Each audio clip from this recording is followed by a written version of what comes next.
Back then, I was just Rohan, the guy with dreams bigger than his wallet. I lived in a tiny rented room, worked late nights delivering food, and coded on a second-hand laptop during every spare moment. I had nothing to offer but ambition, and I loved her, Ananya. She was smart, beautiful, and full of life. For a while, we were inseparable. But life isn't always a love story. One rainy evening, after dinner at a street-side stall I could barely afford, she looked me in the eye and said, "Rohan, I can't do this anymore. I need stability, not struggle." She left, just like that. It broke me, but pain is a powerful fuel. I didn't drown in it. I burned through endless nights learning, building, failing, and starting again. I launched a tech startup, then another. Investors laughed at me until one didn't. My app hit 1 million users, then 10 million. I made my first $1 million. Then I stopped counting. Years passed. The world knew me as Rohan Varma, the tech billionaire who came from nothing. But I never forgot where I started, or who I lost. One morning, during a round of new hire interviews, HR sent me a resume. I stopped scrolling. The name hit me like a wave, Ananya Sharma, the same girl who walked out when I had nothing. Now she was applying for a job at my company. Out of curiosity, I asked HR to move her forward. When she walked into my glass office, she froze. I watched the recognition dawn on her face.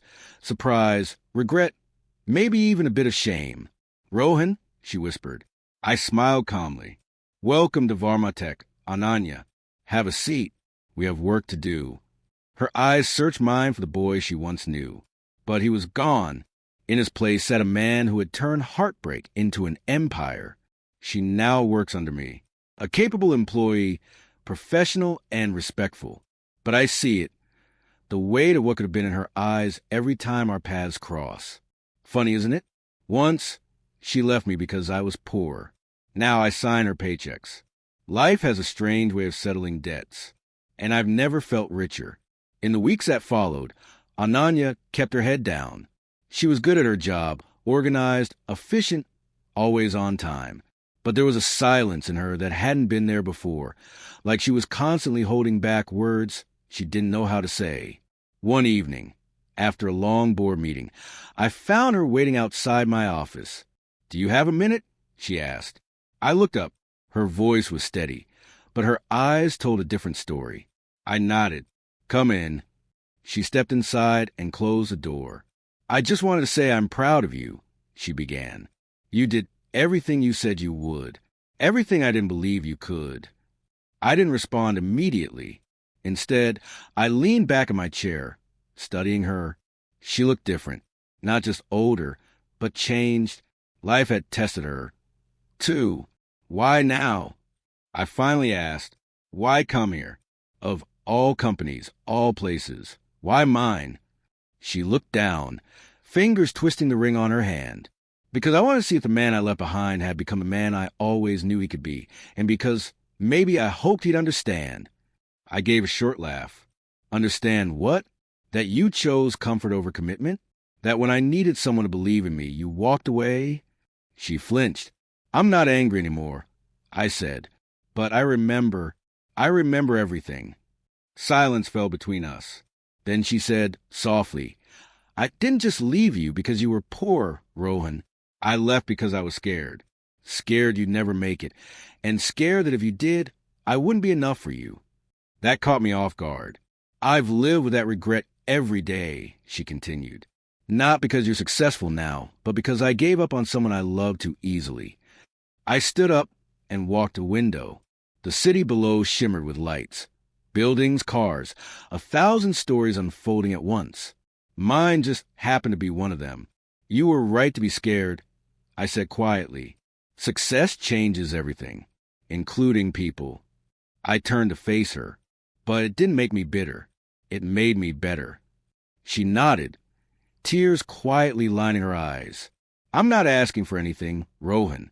I just wanted you to know I never stopped caring." I didn't answer. Instead, I opened the door and said gently, "Good night, Ananya. See you at tomorrow's meeting." She walked out, her footsteps soft and slow. And as I stood there alone, I realized something. Forgiveness doesn't mean forgetting. It just means you've grown strong enough to carry the memory without letting it break you. I had become everything I dreamed of. But the real victory wasn't the billions. It was knowing I didn't need revenge or love or anyone else's approval, because I had finally become whole on my own. And that kind of wealth, no one can take away. Months passed. Ananya settled into her role, climbing the ladder quickly, not because of favoritism, but because she earned it.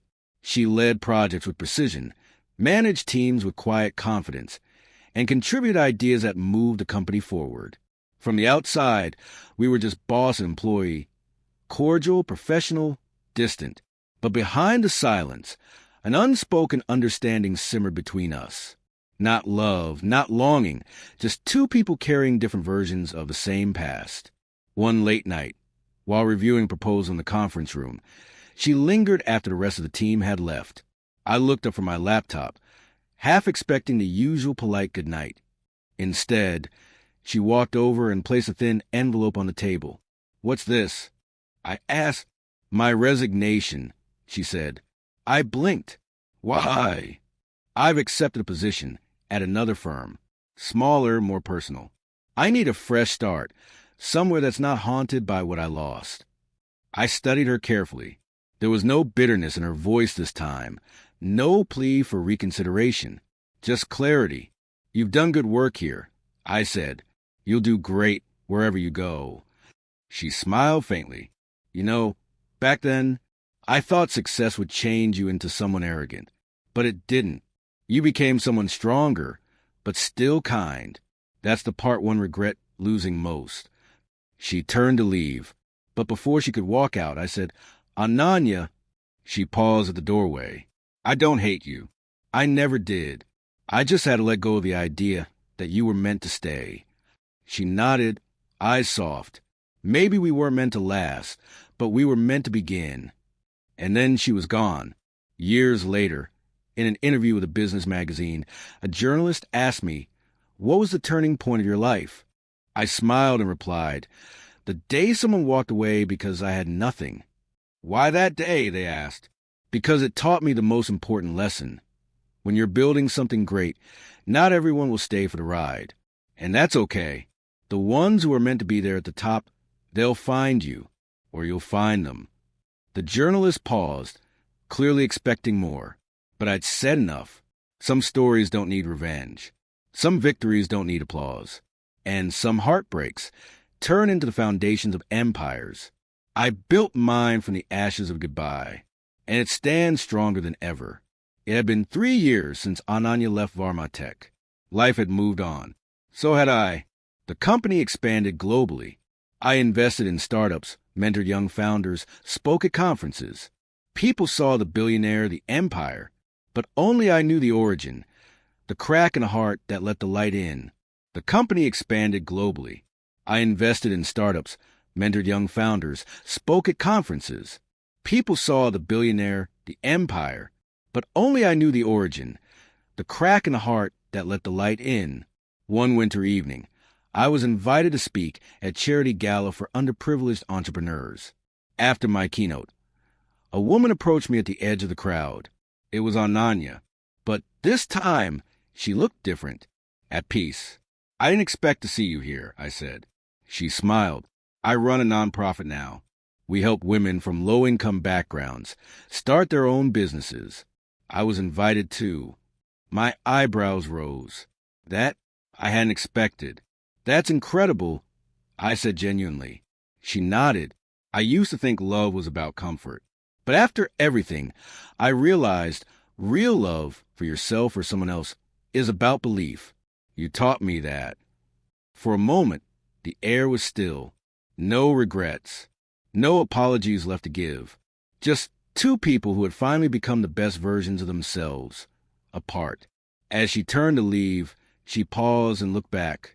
"Rohan," she said with a warm, honest smile, "thank you for failing with me, and thank you for succeeding without me." I watched her walk away, disappear into the crowd, not with sadness this time, but with quiet pride. We had come full circle. Because sometimes life's most poetic endings aren't reunions, they're revelations. She was my past. I was her lesson. And the future? Mine to build, brick by heartbreak, block by betrayal, and a skyline shaped entirely by self-belief.